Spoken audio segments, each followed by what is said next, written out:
שלום לכולם, כאן מתן, והיום אני אראה לכם משהו מגניב ביוטיוב שיצא די מזמן, אבל משום מה לא עשיתי עליו סרטון, אבל עכשיו אני די יותר מתלהב ממנו. הוא קשור לדודי הרלם שייק. נתחיל. תתעלמו מהפרסומות. דבר ראשון, ניכנס ליוטיוב. אני עכשיו על יוטיוב רגיל, אתם תראו זה חום רגיל, אני לא עשיתי כלום. אני רושם כאן ככה, דו דה הרלם שייק, ככה. עכשיו אתם חייבים לעשות את זה על הראשון בלי אותיות גדולות, פשוט לחפש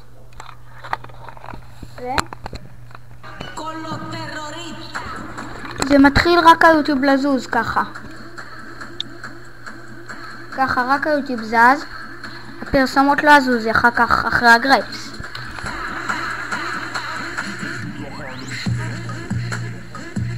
עכשיו הכל זז, גם המשתמש שלי כאן, כל הסרטונים, כולם, השמות, הכל, אתם רואים?